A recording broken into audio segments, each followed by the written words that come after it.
When I say Sega Genesis, what's the first game you think of?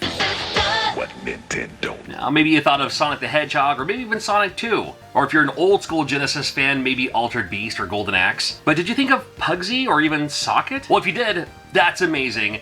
But there are so many great games on a lot of consoles that no one ever talks about. So in this video, covering a ton of games on the Sega Genesis that, well, they're games that just no one ever talks about them. How are you feeling? You got John Riggs here, and as always, the videos on this channel are free. However, if you want to support the channel, you can check out riggedgames.com. I sell my homebrews on there. I actually have a game for the Sega Genesis coming soon as well. If you want to get one of the hats for yourself, and I even make my own air fresheners, like this new game smell that smells like styrofoam and static.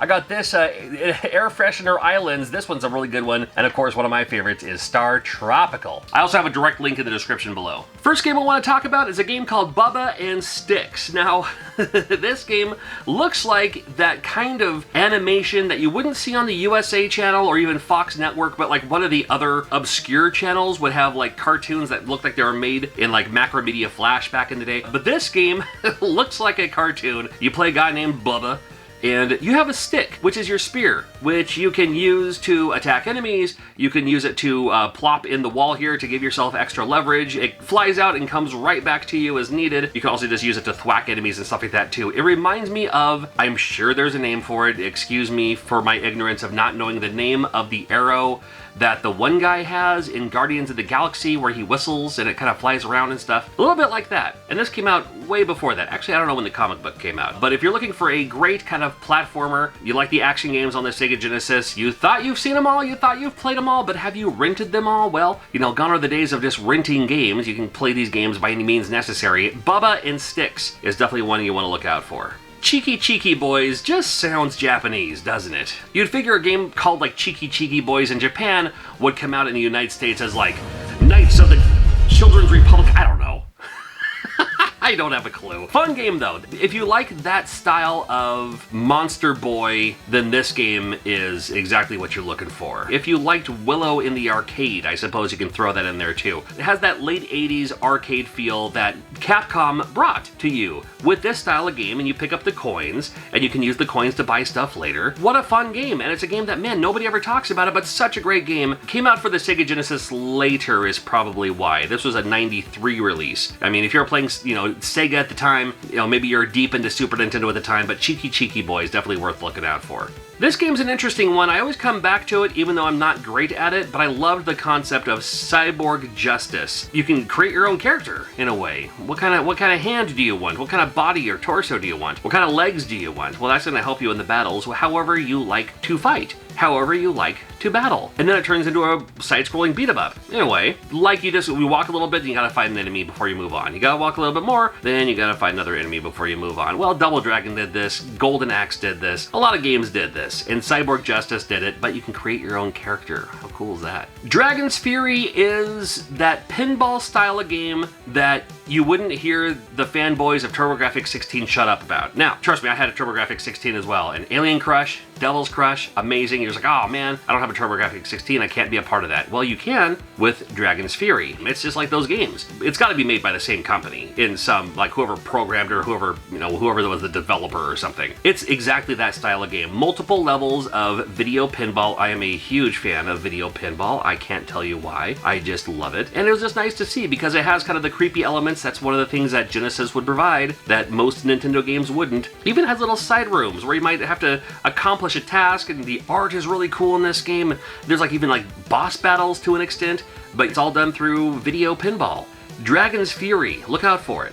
What about Exo Squad? I want to say it was a cartoon, I want to say it was a toy line, and then here we have Exo Squad. And for the Sega Genesis, this game looks visually cool in my opinion. Now, it's not the most descript of what you're supposed to be doing, but just looks cool. And you know, why not? Fly around, hover around a little bit, shoot some enemies out of the sky, dodge the other stuff out of the sky, sure. This is the kind of cartoon I was talking about.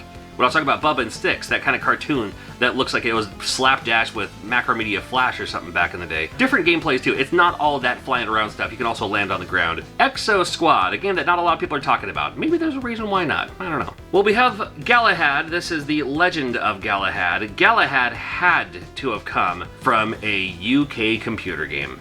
It just had to. Not a terrible game. It's not the best game. It's not a great game. But Legend of Galahad, I just like the name Galahad anyway. It looks like the kind of game I would have played for the Sega Genesis. It doesn't look like the kind of game I would own, but it does look like the kind of game I would at least rent. At least once. For some reason, I must have missed the boat on this one because I didn't even experience this game until much later in life. But it is that kind of just walk around and use your sword and jump around as you will. Nothing wrong with that. It's my kind of game. Legend of Galahad, check it out. Mazen Saga, this is definitely the kind of game I'm all about here. The original author, Go Nagai.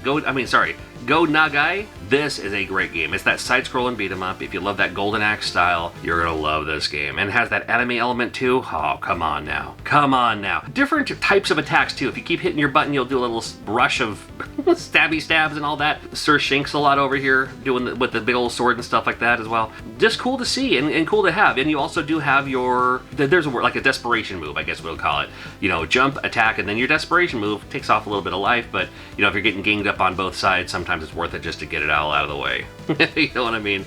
As you can tell just by the gameplay, don't need to talk about this much further. Mazen Saga is one that's definitely worth looking out for. This blew my mind. If you're not familiar with it, maybe it'll blow yours too. Treasure, one of the best companies of all time in my opinion, made a McDonald's game. That's right, there's a McDonald's game, and it plays wonderfully. This is McDonald's Treasureland Adventure. You play as Ronald McDonald, shooting your magic, kind of like a Michael Jackson's Moonwalker kind of magic, whatever you're shooting, I don't know. You should have at least tossed french fries or something at the enemies, I don't know. But then you also have your magical scarf, and that's what you can kind of grapple onto, you know, the top things, or these pulleys and stuff like that too. It plays like a great game. It's Treasure, and Treasure makes wonderful games. And this game is no exception. It just looks bright and colorful. It has that Sonic the Hedgehog kind of feel, but it's still its own game. I mean, this could have been anything else. You could have played as, you know, a teenage boy with attitude who gets sucked into his TV, or you could have played as some magical, it doesn't really matter. You play as Ronald McDonald. It's amazing, and such a great game. It's, if you see it at conventions, you're like, ha, a Ronald McDonald game, whatever. For the Sega Genesis, trust me,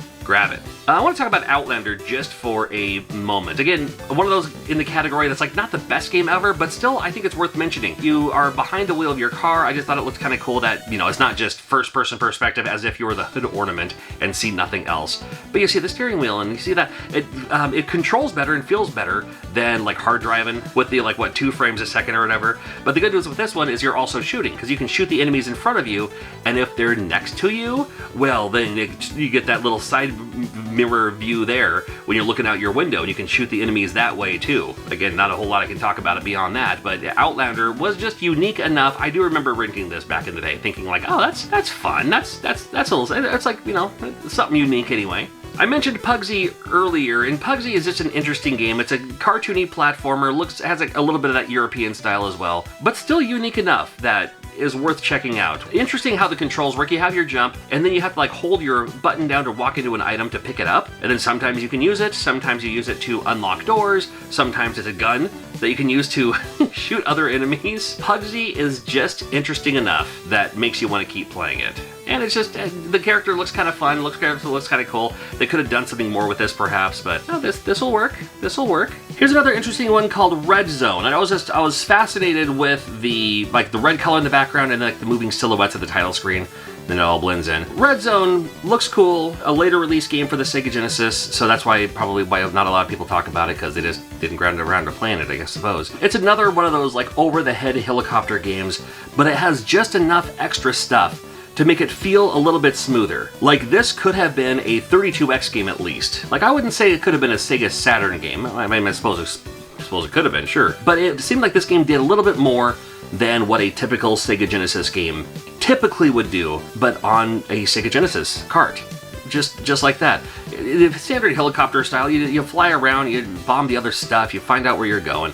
Sure, all that the same, but it just looked and felt a little bit different. And that was just different enough for me to say, ooh, yeah, that. Very cool. Trampoline Terror is a game I've mentioned on this channel before a few times in the past, and I don't know what I love about this game. It's a puzzle game, and I just love it. The simple concept, those switches that are on the ground, activate all the switches, it blows up the land, you move on to the next stage. Ta-da, you did it. But you can jump in this game, and there are trampolines around there. Like Mappy, the more you jump on the trampoline, you can only jump on it so many times before it breaks, and you can't jump on it anymore. So these first several stages that I'm showing you in this video, Very simple, you know, you're just like, I got this. This is nothing. But it's also like The Adventures of Lolo or some of these other puzzle games where you're like, this is nothing. And then all of a sudden out of nowhere, you're like, what am I doing? This is insane. But it's still a fun game, and I just love the colors in this one. Trampoline Terror, if you're looking for something a little bit more on the, you know, playful side, a little bit more of the colorful side for a Sega Genesis game, man, I love this game, and maybe you will too. I hope you will. Saint Sword from Taito. Well, anything with the word sword in the title is usually good news for me, and anything Taito is also very good news for me for the most part. This is that basic Genesis. I don't want to say basic, but I just did anyway, so I'm not going to take it back. But just, you know, it's that typical Genesis-style side-scrolling creepy creepies with the skeletons, the gritty graphics, like a Rastan, a little bit in the way, stuff to explore and all that too. I don't know. I love stuff like this. I don't know why you're always attacking skeletons with swords though. Wouldn't a hammer do better? I don't know. Well, here we are all the same. This one's called Saint Sword. I guess it would be called Saint Hammer if you used a hammer. Don't worry about that. Saint Sword for the Sega Genesis. It's from Taito and it is amazing. This next game is called Socket. If you haven't heard of Socket yet, if you love Sonic the Hedgehog, you're gonna love Socket because this is basically Sonic the Hedgehog. Let's not make any qualms about it. It looks like it, it plays like it. You can tell it's heavily inspired by it with the multi-layered background, with how you move, with how you maneuver through the tracks and laps and all that too. However, instead of rings, however, instead of the spin dash and stuff like that, the element of you can kick the enemies, you build up this power stuff. I don't know, it was just fun. It's just fun. You've already played Sonic the Hedgehog, now play Socket. Why not? Weapon Lord had to make the list, in my opinion anyway, just because it's a game that not a lot of people talk about. It's not a terrible game. It's definitely not the best fighting game that they have on the Sega Genesis. I think Eternal Champions is even better than this. However, I know it's funny, I'm really not selling this game on you. It's just like, don't play this terrible game. No, it's not a terrible game. It's just something unique, and it's a game that not a lot of people talk about, and there is a love for this game. It's just kind of fun. Your basic 2D fighting style game. Different characters have different weapons, and the different characters are creepy. It's what I love about it. I've also done videos like this for the NES. Make sure you check out that video. If you dig this shirt, you can check out intotheam.com/JohnRiggs. Use code JohnRiggs, and you'll get 10% off. How cool is that? With so many games on the Sega Genesis, I'm sure I'm leaving something off the list. Let me know in the comments below, and we'll do another one of these type of videos for other consoles in the near future. Thanks for watching.